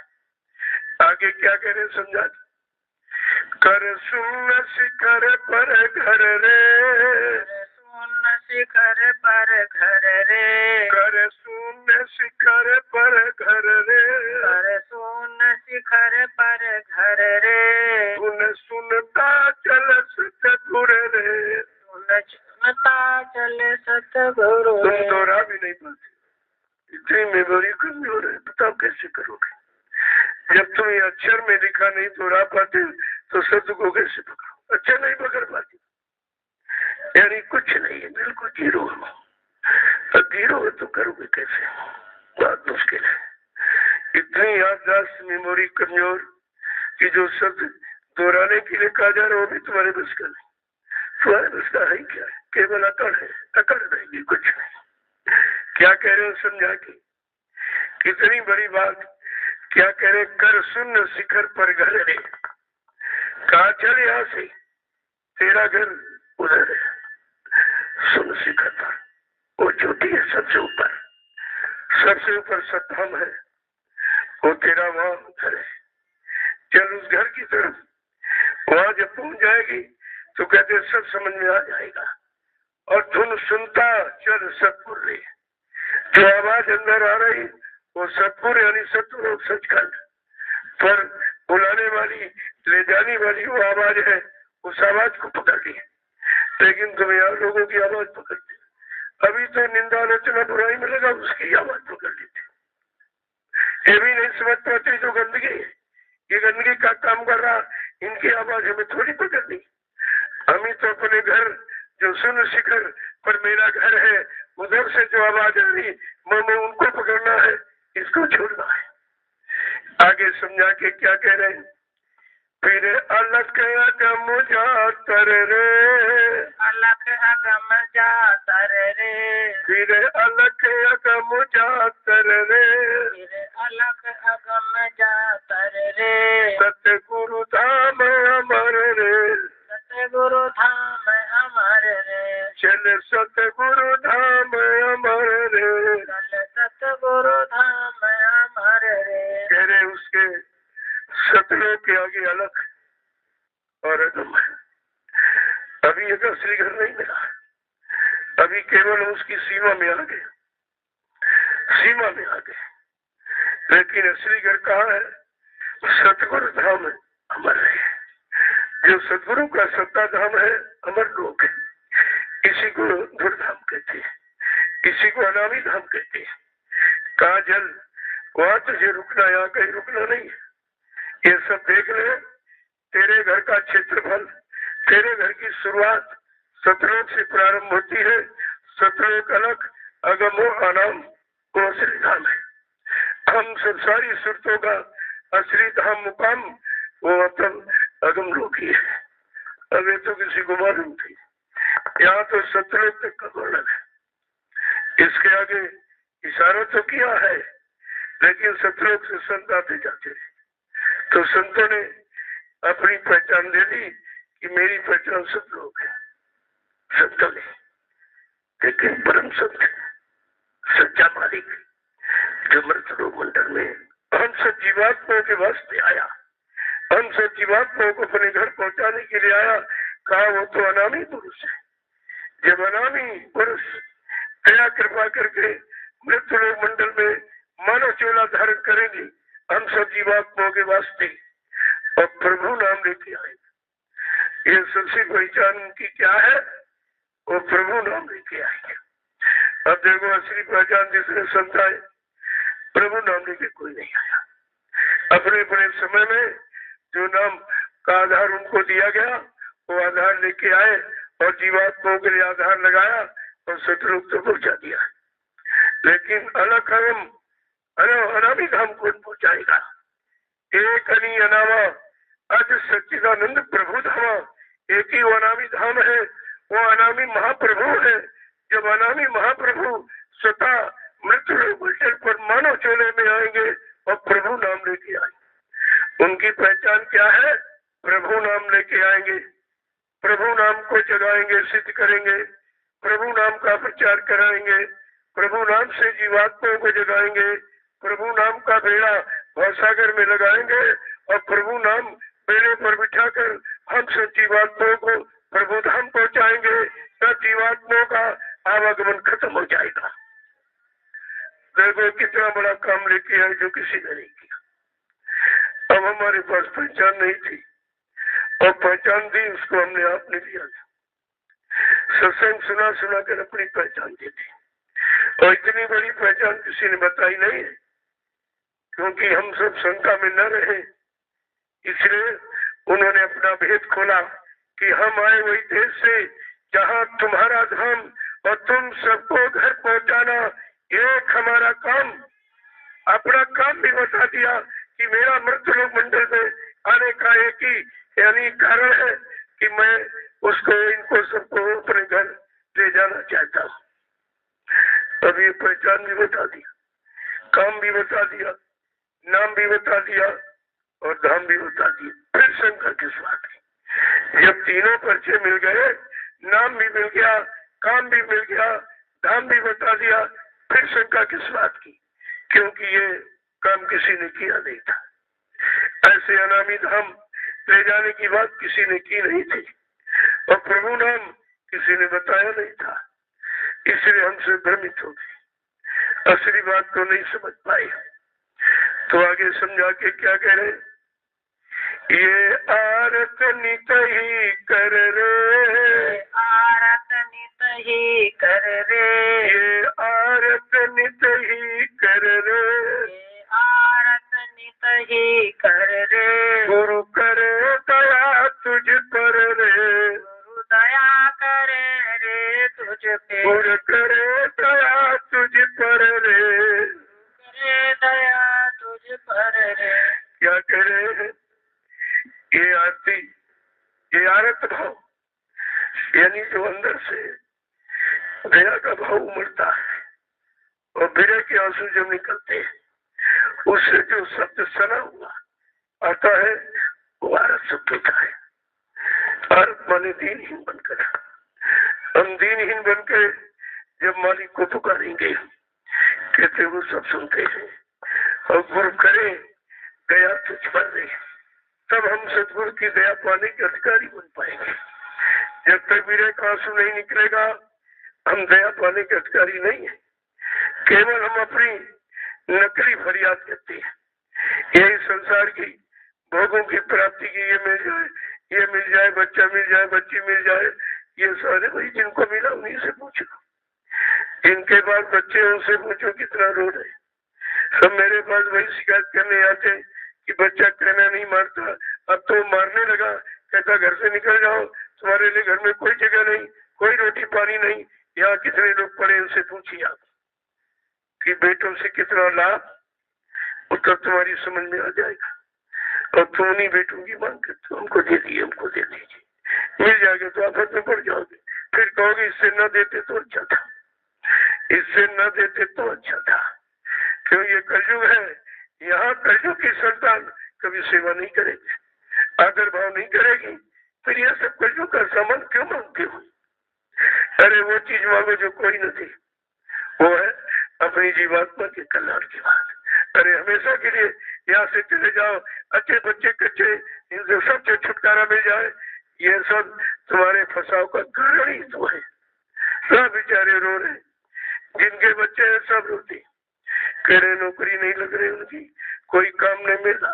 अब इनको अपना रोना नहीं आता, बच्चों को रोना आता है, बच्चे के लिए रो रहे, उनके जा रहे कुछ अपने लिए रो, अपनी जीवात्मा के लिए रो, अपने कल्याण के लिए रो। क्या बच्चे तुम्हारा साथ जाएंगे? क्या साथ तुम्हारा देंगे? लेकिन तुम्हें जानकारी नहीं है, तभी तो ये सब काम करते हैं। जिनके बच्चे नहीं है उन पर कोई कर्जा नहीं है, भजन करो, कितना अच्छा समय मिला है, कोई कर्जा अपन नहीं। अरे जिनका कर्जा होता है उन्हीं के बच्चे, कई लड़की का कर्जा, कई लड़कों का कर्जा, फिर जहाँ शादी ब्याह हो वहाँ का कर्जा एक तरह का है, ये कर्जा है सब। तुम कर्म कर्जे को चक्कर को समझते नहीं हो और तभी तुम दूसरे का बोझा ढोने के लिए तैयार घूम रहे हो। अरे तुम्हारे पास कोई कर्जा नहीं, अच्छी बात है, और तुम ये कर्जा क्यों मांग रहे हो, क्यों लाद रहे हो? क्या इससे फुर्सत मिलेगी? कितना समय निकल गया, बाकी समय फिर आपका बच जाएगा। इसलिए जिनके बच्चे नहीं है उन पर काल का कोई कर्जा नहीं है। चुपचाप भजन कीजिए, एक अच्छा समय मिल गया है, और फिर आप यही कहोगे कि बच्चों की वजह से भजन नहीं हो पा रहा, बच्चों की शादी नहीं हुई ये चिंता, भजन नहीं हो पा रहा, उनकी नौकरी नहीं लग पा रही इसकी चिंता, भजन नहीं हो रहा। तो ये बच्चे भजन ही नहीं करने देंगे तुमको। जो भजन नहीं करने देगा वो तो तुम्हारा दुश्मन ही तो हुआ है, तुम्हारा सहयोगी हुआ। लेकिन इतनी बात तुम्हारी समझ में आती नहीं, क्योंकि आपने सत्संग भी किया नहीं, आपने सत्संग नहीं किया। सत्संग किया होता तो ये रोना जान जाते कि हमको अपने लिए रोना है कि और दूसरे के लिए रोना है, अपनी चिंता रखनी है कि दूसरे की चिंता करनी है, अपना काम बनाना है कि दूसरे के काम बनाने की चिंता करनी। अभी तक यही आप नहीं सोच पाया।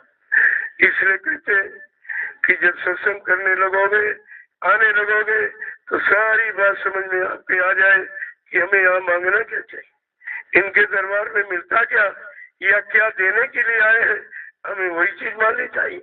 और तुम सतगुरु दरबार में आए हो और सामान काल का मांग रहे हो कि बेटा दे दीजिए, बेटी दे दीजिए, मकान दे दीजिए, दुकान दे दीजिए, नौकरी दे दीजिए, ये क्या है? ये तो सब काल का सामान। तो तुम काल के देश से निकलना चाहते हो कि और फंसना चाहते हो? तुम यहाँ जितना मिला उसी से नहीं निकल पा रहे हो और मांगने लगते हो। एक सेठ आया था बहुत पहले, तो आया तो उसने कहा कि महाराज तो रोटी चलना बड़ा मुश्किल हो गई, अब फैक्ट्री बंद हो गई, ये हो गया वो क्या, कुछ दया कर दीजिए। तो उससे कहा कि भाई कितनी बड़ी दया की है, 1 लाख की, 2 लाख की, 10 लाख, कौन सी दया की है? कहा इतनी कर दो कि वो चले लगे।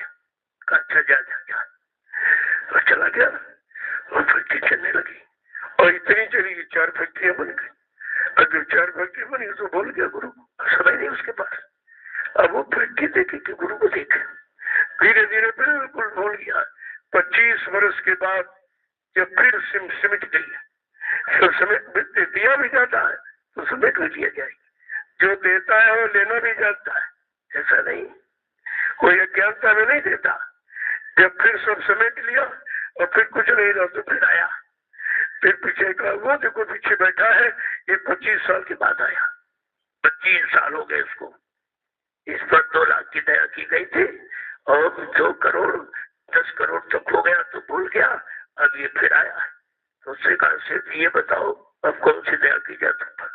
कहा सरकार पैसे की दया मत करना, ये दया मत करना, नहीं तो फिर भूल जाऊंगा, अब कुछ नहीं चाहिए, सब देख लिया, लाख देख लिया, करोड़ देख लिया, 10 करोड़ देख लिया, सब देख लिया, कुछ नहीं मिला, अब तो बस आपकी दया चाहिए। चलो भाई कौन पैसे वाली दया करके नहीं, वो तो देख लिया, अब ये कुछ नहीं चाहिए। जब समझ में आ जाता है, ठोकर लगती है और समय जब निकल जाता तो पश्चाताप करना होता है। अरे समय के पहले जागो, समय के पहले चेतो और अपना काम बना लो, ये है बुद्धिमानों की बात, बुद्धिमानों से को कहते हैं। तुम्हारा रोना धोना सब यही के लिए रहता है, बेचारे फंसे पड़े हैं रो रहे। यहाँ तमाम लोग रहते हैं, उनसे पूछो तुम यहाँ क्यों आए हो, कहते बच्चों ने कह दिया तुम्हारे रोटी नहीं तो क्या चले जाओ, रोटी तुम्हारी यहाँ नहीं है।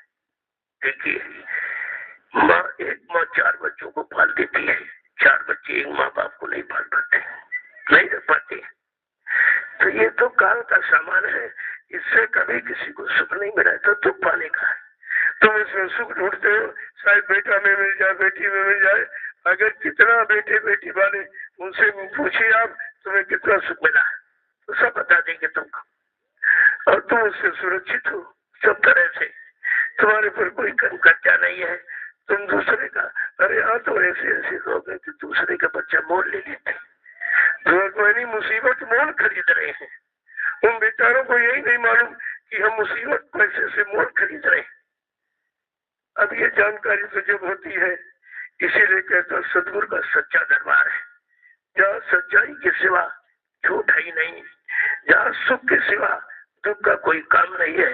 ये सब जानकारी उनके दरबार से मिलती है, उनके दरबार में केवल सत्संग सुनाया जाता है और यहाँ कुछ नहीं, और यहाँ केवल दया दी जाती है। तो कहीं गुरु वचन कहे सो सुन रे और सत्संग में चित धरे। भगवान बात बताई, जो गुरु कहे उन वचनों को सुन लो और सत्संग में अपना चित्त लो, कि सत्संग क्या कह रहा, सत्संग क्यों सुनाया जा रहा, किधर से किधर ले जाने वाला और कहां से निकालने वाला और क्या देने वाला, क्या छुड़वाने वाला, ये सत्संग बता क्या रहा है। जय गुरुदेव, जय गुरुदेव, जय गुरुदेव, जय गुरुदेव, जय गुरुदेव। जय गुरुदेव नाम कृष्ण प्रभु का, जय गुरुदेव नाम कृष्ण प्रभु का, प्रभु का प्यारा नाम। जय गुरुदेव। अब जरा खड़े हो जाओ तुम।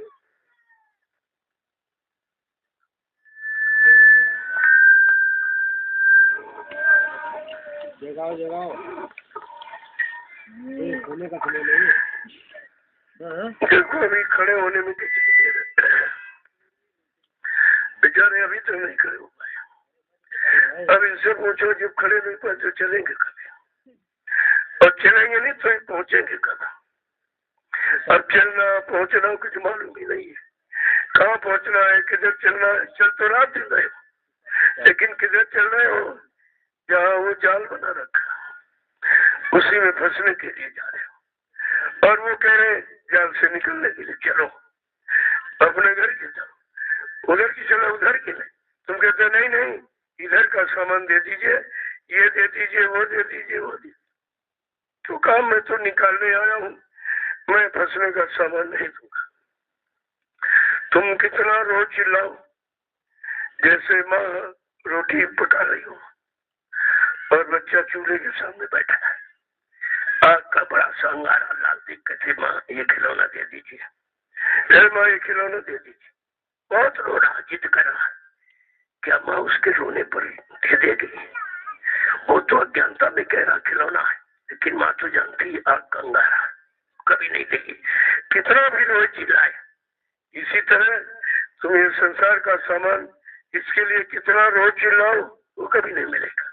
हाँ उतना दिया जाएगा कि तुम्हें भूखा रहने नहीं दिया जाए, भूखा सोने नहीं दिया जाएगा, नंगा रहने नहीं दिया जाएगा, तुम्हारा काम कारोबारी कोई अटके न करेगा नहीं, एंड टाइम कहीं से पूरा कर दिया जाए।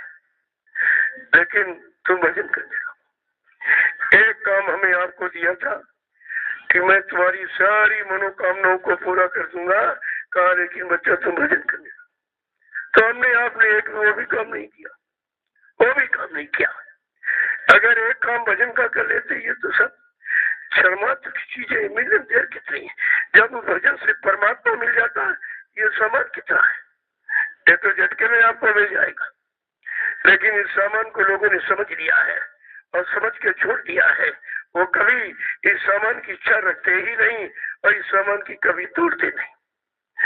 देखो आप महापुरुषों के पास कितना सामान आता, कितना पैसा लोग बगैर मांगे दे रहे हैं, लेकिन उनका इस पैसे से कोई लगाव नहीं।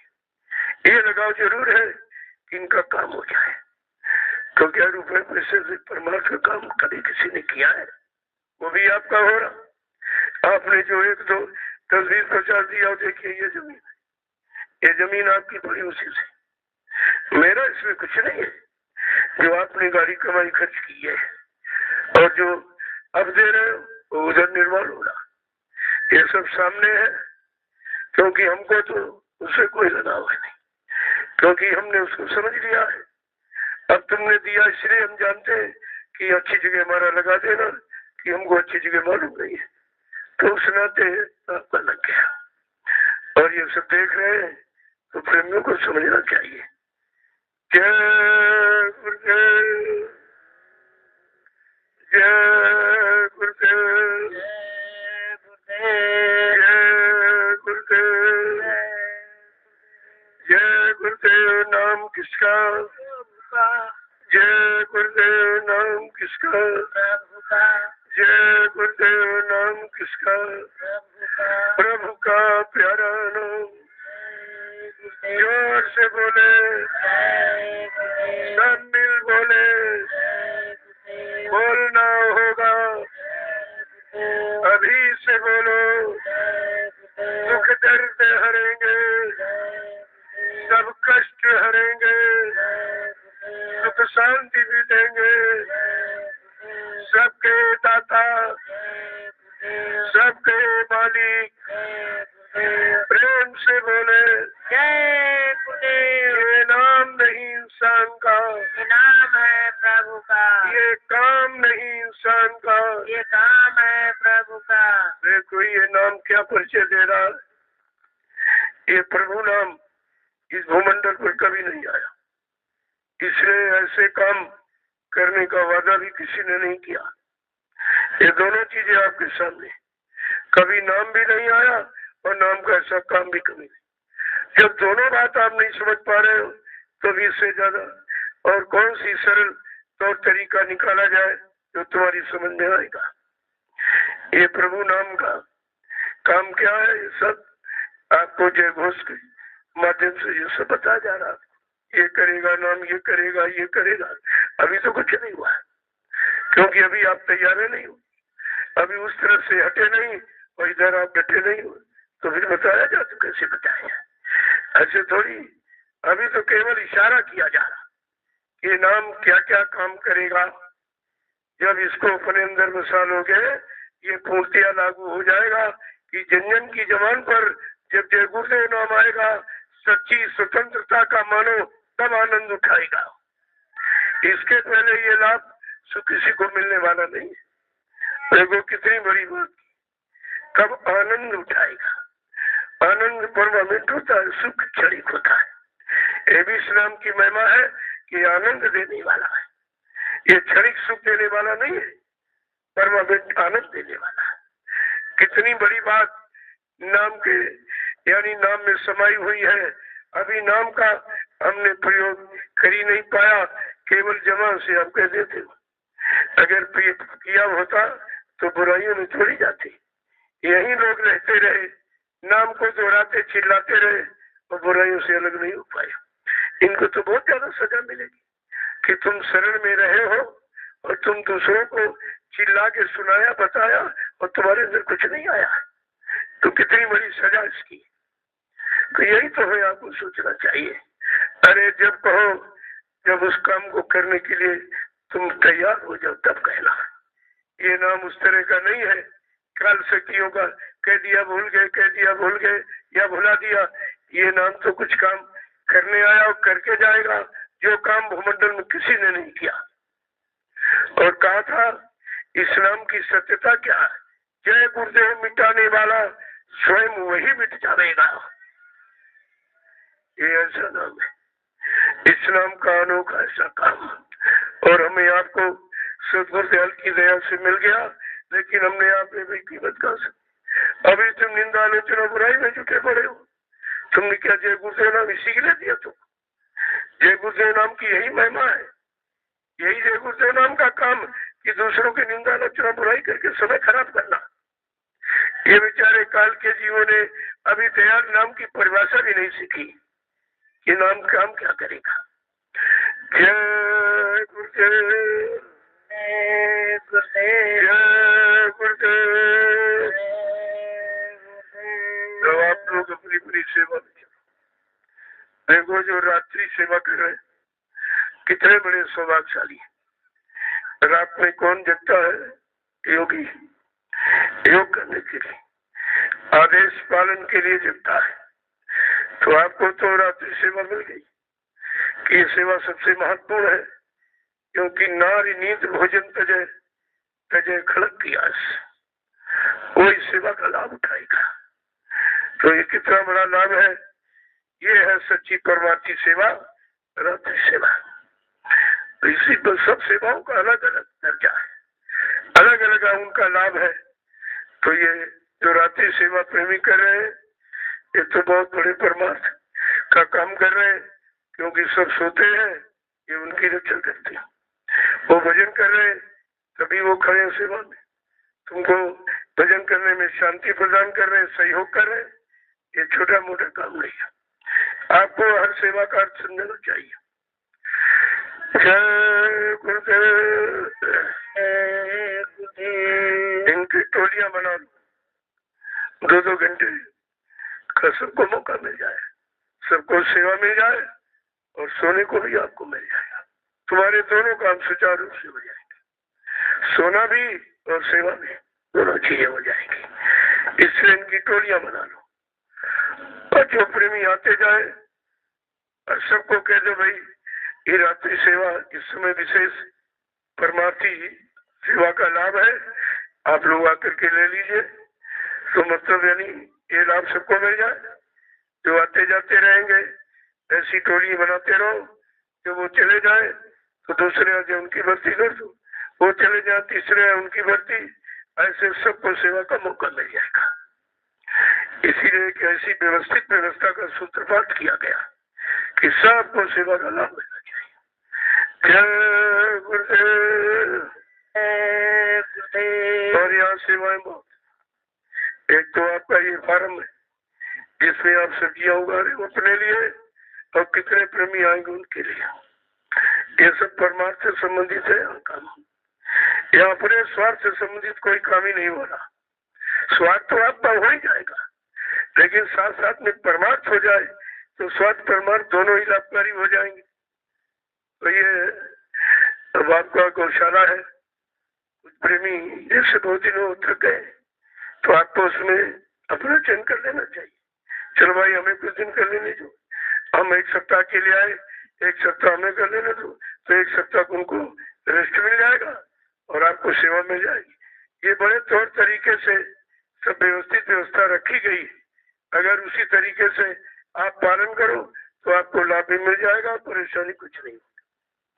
फिर इसके बाद निर्माण कार्य जरूर, वहाँ भी आप देखिए कोई सेवा मिल जाए छोटी मोटी आप कर लीजिए। सेवाएं तो बहुत, कोई कहे तभी सेवा नहीं है।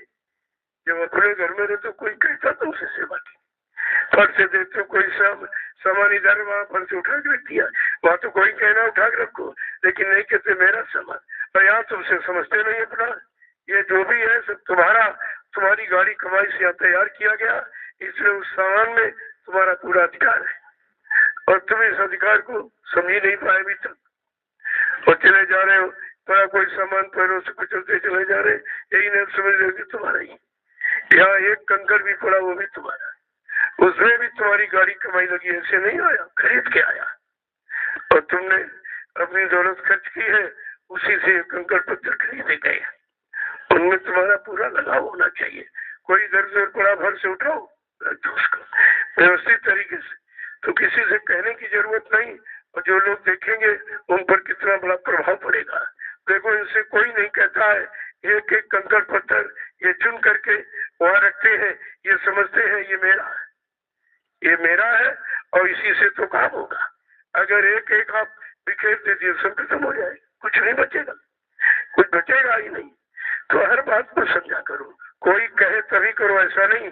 कहीं कोई बिगड़ा देख रहे हो यार, अव्यवस्थित तरीके से फट से उसको ठीक करता हूँ, तो उससे इससे आपको मालूम होगा कि भाई हमारा है, आपको उससे लगाव है और जो लोग देखेंगे उनको भी सीख मिलेगी कि इसी तरह हमको भी यहाँ के हर काम को अपना काम समझना चाहिए, हर सामान को अपना सामान समझना चाहिए, हर व्यवस्था को अपनी व्यवस्था समझनी चाहिए। तो बिगाड़ने की जरूरत है। यहाँ कितने लोग ऐसे बिगाड़ते रहे, बिगड़ के खुद ही बिगड़ गए, भग गए यहाँ से। तुम यहाँ कुछ बिगाड़ नहीं सकते। ये व्यवस्था लोग बिगड़े हुए लोगों को संभालने के लिए बनाई गई और तुम यहाँ कहो नहीं हम बिगाड़ेंगे, बिगाड़े थे, तुम खुद ही बिगड़ जाओगे और यहाँ रहने की योग्य भी नहीं रह पाओगे, फिर तुम कभी यहाँ नहीं लौट के आओगे। कितना बारी आपने नुकसान किया, इतने दिन रहने के बाद तुम बिगाड़ और बनाओ नहीं समझ पाए, तुम ये नहीं समझ पाए कि हम किस लिए यहाँ आए, हमारा यहाँ उत्तरदायित्व क्या है, हमारा यहाँ अधिकार क्या है, हमारा सच्चा कर्म धर्म कर्तव्य क्या है, उसी को अभी तक लोग नहीं समझ पाए हैं और समाज बिगड़ते चले गए। कोई बन के यहाँ से निकला नहीं अभी तक। इतना समय निकल गया, 10 जुलाई 1952 से 2012 और 8 वर्ष ही, 68 वर्ष से भी किसी ने बनने की बात नहीं सोच पाई, न अपने को बना पाया और समझते थे हम यहाँ आए हैं अपनी योजना व्यवस्था बनाकर यहाँ बिगाड़ देंगे। हमने कहा ये तुम्हारी यानी व्यवस्था नहीं है, तुम यहाँ से खुद ही बिगड़ जाओगे, यहाँ कुछ बिगाड़ नहीं सकते। कोई किसी को नहीं बिगाड़ता, अपने आप को बिगाड़ता। कोई किसी आदत खराब नहीं करता, पहले अपनी आदत खराब करेगा तो वो बुराई करेगा। भाई बुराई करने के लिए पहले अपना मन खराब करना पड़ेगा, अपनी आदत खराब करनी पड़ेगी, अपना समय खराब करना पड़ेगा, तब तुम किसी की बुराई कर पाओगे। तो तुमने कितना बड़ा नुकसान कर दिया अपना पहले। तो बेचारे मनचले जीव है, अभी बच्चों को पकड़ा नहीं, सत्संग में कभी शामिल शकील हुए नहीं, और कुछ जाना माना कुछ नहीं, और मतलब यानी अपने आप को बिगाड़ रहे। वो तो सामने उनका बिगाड़ दिखाई दे रहा। क्योंकि गांधी महात्मा को जब लोग गाली वाली लिख के देते थे तो बड़े प्यार से चिट्ठी पर पढ़ते थे, ले लेते तो रख लेते। जिसने गाली लिखी उसको फाड़ के डेम में डाल दिया और कोरा कागज दूसरे में। लोगों ने कहा कि गाली लिखी इसको क्यों रखते हो?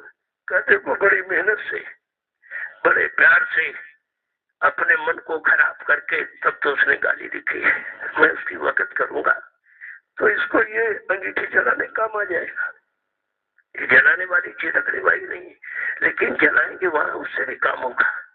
अंगीठी जलाने के काम ये कागज आ जाएगा, बाकी जो कोरा बचा दोबारा लिखने काम आ जाएगा। किसको कहते हैं सत्य वचन पकड़ने वाली। कभी निंदा आलोचना बुराई को भी खराब नहीं कहते, उससे भी निकाल लेते मतलब की चीज। यही तो स्वभाव आदत और निरपरख हमारी आपकी होनी चाहिए। जब ऐसी प्रवृत्ति ऐसा स्वभाव आदत हमारी आपकी बन जाएगी तो कहीं कुछ खराब दिखाई नहीं देगा।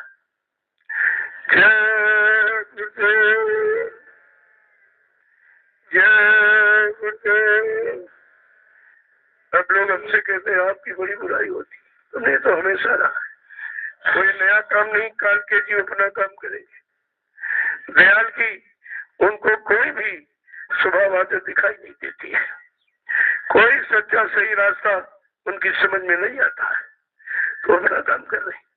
कहते आप हमने तो मैं उनको प्रणाम करता हूँ, वो निंदा आलोचना बुराई करते मैं उनको प्रणाम करता हूँ रोज। और क्यों?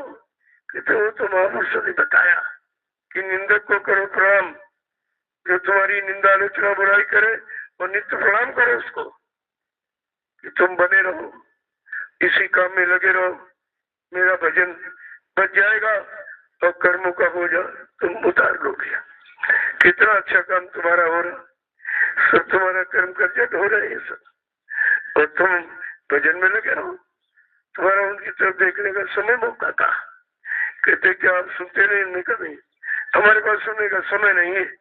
अब तुम कहते तो सुन देते, लेकिन मेरे पास समय नहीं, मेरे पास इतना काम है अच्छाई का, तो वो उस काम से मैं फुर्सत का तो बुराई की सुने। और बुराई से हम कुछ लेना नहीं कि हमको बुरा काम करना नहीं, जिनको पूरा करना हो बुराई सुने, बुराई ले ले, लेकिन हमको तो ये काम करना नहीं। और गुरु ने सिखाया भी नहीं, ये उन्होंने नहीं कहा कि तुम किसी की निंदा बुराई करना, कहा बन सके तो भलाई करना, नहीं तो चुप हो जाना। अगर हो सके तो भलाई करो, अच्छाई करो, नहीं तो चुप हो जाओ। आदेश तो ये है, जो आदेश को मानेगा वही तो गुरुमुखी है। ये सब केवल कहते हैं सब मनमुखी। अगर इनसे कहा जाए क्या गुरु ने तुमको ये सलाह दी है, क्या गुरु की ये शिक्षा है, या सत्संग में कभी ऐसा सुनाया गया, तो इनकी समझ में सब आ जाएगा कि हम ये गुरु के खिलाफ ही काम कर रहे। सब गुरु के द्रोही मानो इसको। जो गुरु के वचनों को नहीं मानता वो गुरु का द्रोही कहलाता, और गुरु के बताए रास्ते पर नहीं चलता, अपना रास्ता बनाता है अपने मान सम्मान अधिकार के लिए, वो गुरु का द्रोही ही कहलाता है। अभी इनको ये भी नहीं मालूम कि गुरु के द्रोही कितने प्रकार के होते हैं। जय गुरुदेव। अब आप लोग चलिए अपनी अपनी सेवाओं में। देखो जो अभी जाने वाले हैं अभी तत्काल आप मिल लीजिए, तुम बार बार वहाँ दर्शन करते हो, अभी हमको भी तो कुछ करना होता है, सब थोड़ी हम खाली बैठे। तो अभी आपसे मिलूंगा, इसके बाद शाम को सबसे मिलता हूँ। ये सबको पता है मैं कोई कोठरी में छिपके बैठने वाला नहीं हूँ, मैं सबसे वहाँ मिलता हूँ और छोटा मोटा कोई संदेश भी आपको दे देता हूँ। दोनों काम, इधर भी संदेश उधर भी, दोनों तरफ आपको संदेश मिलता और आपको सेवा भी करते रहते हो। बस मैं आपका दर्शन करता हूँ और ये प्रसाद भी आपको, जो प्रसाद भी कहीं नहीं मिलता, ये काम कहीं नहीं हो रहा। कहीं मिला ही नहीं। अब इसकी जरूरत है इसलिए किया जा रहा। पहले नहीं, अब क्यों करते हो? अरे भाई, जब पहले की स्थिति कुछ और थी, आज कुछ और है। वो तो समय स्थिति परिवर्तित और होता रहता है। तो आपको प्रसाद बराबर मिल रहा है, बड़ा लोग ताजुब कर रहे, इतना प्रसाद कहाँ से आ गया? हमने सुनिए, क्यों सोचते हो? देने वाला कोई और है, देत रहे दिन रहे, वो रात दिन देता है। लेकिन तुम अगर कृपणता करोगे, कंजूसी करोगे, तो देना बंद कर देगा। वो तो देने के लिए देता है, और तुम अगर रखने के लिए देना समझ लिया तो देना बंद कर देगा। जय गुरुदेव। अब आप चलिए अपनी बड़ी सेवा में। देखो, बहुत प्रेम प्यार मोहब्बत शुरू हो, चुपचाप शांति के साथ अपने काम में लगे रहो। कितना समय रह गया? किसी का 40, 50, 60, 70 निकल गया। कलयुग में उम्र तो 100 वर्ष की, वो भी अच्छा खान पान, अच्छी संग सोबत, अच्छे कर्म करोगे तो। बुरा खान पान, बुरी संग सोबत, बुरे कर्मों में फंस गए तो 50 में ही खेल खत्म हो जाएगा, 50 में ही। इसलिए जो समय बाकी है अब कुछ कर लो। जब जाओगे वो मालिक ये नहीं पूछेगा तुमने शादी ब्याह किया कि नहीं किया, बाल बच्चे हुए कि नहीं हुए, तुमने खेती दुकान दफ्तर किया, पैसा कमाया कि नहीं हुआ, ये नहीं पूछेगा। क्योंकि हमारी आपकी जीवात्मा ने वादा तो भजन का किया है। वो पूछेगा तुमने भजन कितना किया, सच्चाई ईमानदारी के वचन कितने अपनाए, लोगों की भलाई कितनी की, ये पूछेगा कि तुमने भजन किया कि नहीं किया। तो आप कहोगे नहीं, भजन भजन कुछ हुआ ही नहीं, तो कहा चलो फिर उधर ले जाएगा। वो सजा, उधर सजा है, बहुत ही चारी पीटी जाती। इधर शरीर के लिए क्या जलाया जा रहा। तुम्हारे घर वालों ने कोई रहम नहीं किया, कहा ये नहीं देखा इसी शरीर ने मकान बनाया, और इसी ने दुकान चलाई, इसी ने रुपए पैसे हमको दिए, हमारी सब व्यवस्था की, ये सब भूल जाएंगे, कहा इसको जला दीजिए, फेंक दीजिए। किसने? इसने असली काम नहीं किया भजन। इधर भी सजा उसी की। इस शरीर से भजन किया नहीं, इसको जलाओ, इसको गड्ढा खोद के गाड़ दो, या बालू बांध के भेज दो पानी में से, कोई कदर नहीं होगी। क्योंकि जब तक संत महापुरुषों के दर पर आकर और दर्श पर कोई अच्छा काम नहीं किया तो कदर नहीं होगी। इसी दर पर कदर और कहीं कदर नहीं। तो ये सब चीजें समझने की है। तो जो समय मिला है उसमें कुछ अपना काम बना, अपने काम में लग जाओ। किसी की तरफ देखो तो कुछ नहीं, क्योंकि उधर देखोगे उधर बुराई करने वाले मिल जाएंगे, निंदा आलोचना ये सब गंदगी इकट्ठा करने वाले मिल जाएंगे। तो क्या गंदगी तुमको लेनी तो उधर देखोगे? गंदगी तो पहले से बहुत है, उसी को उतारना मुश्किल है, और लाते रहोगे तो ये कितने जन्म लेने पड़ेंगे इस गंदगी को उतारने के लिए। तो ऐसा काम कोई मत करो। जो समय मिला है, और यहाँ तो तीनों काम आपके हुए। सुबह आप भजन भी करते हो, सत्संग भी मिल रहा है, कुछ छोटी मोटी सेवा भी आपको, यहाँ तो तीनों काम हो रहे। ये सच्चा दरबार इसीलिए कहा जा रहा है। यहाँ है सच्चाई का काम, का भजन और सत्संग और सेवा, ये तीनों चीजें। ये तीनों काम और कहीं नहीं हो रहे। कहीं आप चले जाओ, पहली बात तो काल के जीव निंदा आलोचना बुराई किसी और कुछ दे नहीं सकते आप। तो अच्छा काम और सच्चा काम, अच्छे सच्चे दरबार की पहचान है। वहाँ सच्चा और अच्छा काम ही होता है और परवासी काम होता है। जय गुरुदेव। अब आप लोग चलिए अपनी बड़ी सेवा। देखो, कोई किसी को सेवा नहीं देगा, ये बात ध्यान में रख लीजिए। किसने कहा तुम सेवा इधर उधर करो? जो देते हो यहाँ तक नहीं आती, तुम्हारी परमात्मा लगती नहीं, सबका भी जाते, उनका मन खराब हो जाता। तुम्हारी सेवा भी गलत करे तो उनका मन भी खराब हो, दो नुकसान हो गई। इससे पहली बात तो मैं सेवा मांगते नहीं हूँ। अगर आपकी इच्छा है कि ये सब हो रहा, हमारा भी उसमें कुछ लग जाए, तो सीधे आप यहाँ देना चाहिए। नहीं तो आपकी समिति बनी हुई है, खाता खुला है, उसमें आप डाल दीजिए। बाकी किसी के खाते पर आप पैसा नहीं कुछ देखो, कि वो पैसा यहाँ नहीं आएगा, और सब बीच में खत्म हो जाता है। ये सब बराबर आपको बताया जा रहा है। तुम्हारी जय गुरुदेव आध्यात्मिक वैचारिक प्रचार समिति बनी हुई है, उसका रजिस्ट्रेशन है, उसका खाता खुला हुआ। ये सचिव जी है, वर्मा जी से संपर्क रखिए, आप फौरन उसी में आप डालिए। इधर उधर कहीं देने की जरूरत नहीं है। दे दोगे तो उनका मन खराब हो जाएगा, वो भी बेकार हो गए और सेवा भी बेकार हो गई। तो क्यों दूसरे का मन खराब करने के लिए ऐसा काम करते हो? जब एक व्यवस्थित व्यवस्था बनी हुई है तो वहां डाल दी। नहीं यहाँ आ पाते हो, यहाँ दे दीजिए। यहाँ तो सामने लग रहा सीधे, तो ये तो सामने आपका काम होगा। धीरे से यहाँ मिल जाएगा, तुरंत आपके सामने उधर लगा दिया जाएगा। इधर आपने ये देखा, उधर वो भी देखा।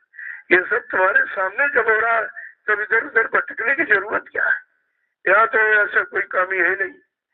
तो जब दूर भटक करोगे तो हो जाएगा, क्योंकि यहाँ कोई सच्चा ईमानदार नहीं है जो तुम समझते हो कि हम डाल देंगे।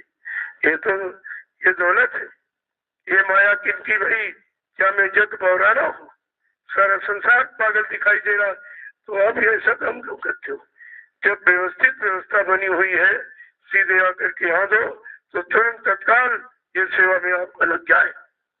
और नहीं तो आने की अगर फुर्सत नहीं है तो आपकी समिति बनी हुई खाते पर डालो, बाकी किसी व्यक्ति के खाते पर कोई पैसा नहीं डालो। नहीं तुम जा रहे हो, तुम्हारा काम जा रहे, सेवा भी तुम्हारी चली जाएगी और यहाँ तक आ नहीं पाएगी। जय गुरुदेव। मैं पहले से लोगों को मना किया था, जब मैं कोई सेवा नहीं मांगता हूँ तो और किसी को क्यों देता? अगर देना तो सीधे आके यहाँ काम हो रहा तुरंत तुम्हारा काम में लग जाए, नहीं जो समिति का खाता खुला उसमें डाल दीजिए, तो तुम्हारी सेवाओं का दुरुपयोग नहीं होगा कहीं कहीं। बात को समझा करो, सीधी सादी बात है, आप सुन नहीं पाती। यहाँ कोई इतना सच्चा ईमानदार नहीं है, हमको तो अभी कोई मिला नहीं, क्योंकि जो आए उनको थोड़ा बहुत मिलता रहा तो बने रहे, जब नहीं मिला तो भाग गए यहाँ से, या तो कोई थोड़ा बहुत मिल गया तो लेके भाग गई। तो हम पहले ही जानते कि यहाँ कोई टिकने वाला नहीं है, संत मत है, बड़ा मतलब रूखा फीका मत है, बड़ी कसौटी चाहता है। अब कसौटी भी कस दिया जाए तभी सब भाग जाएंगे। कोई अगर कुछ कह दिया जाए थोड़ा सा, अभी किसी ने भ्रामक प्रचार कर दिया कि सब लोग आसन से बचकर चले जाओ, बाबा जी जेल में जा रहे, ये भी नहीं समझो भाई जी में जाने का मतलब क्या? कोई गुनाह किया जा रहा, कुछ चोरी डकैती कुछ किया जा रहा, अरे समझना आपको चाहिए। और बाकी जो जेल की धमकी दे रहे, हमने कहा तो मेरा पुराना काम है जेल में जाने का, कौन मेरी बात कहते? जेल भी तो भजन घर है, उसकी तुम धमकी मत दो, ये हम सब जानते हैं। लेकिन सच्चाई का रास्ता ये तुमको अख्तियार करना पड़ेगा, आना पड़ेगा और चलना पड़ेगा, बगैर इसके अब किसी का गुजारा होने वाला नहीं है। इस बात को हमेशा ध्यान में रखिए। आगे समय आ रहा, समय किसी को माफ नहीं करेगा।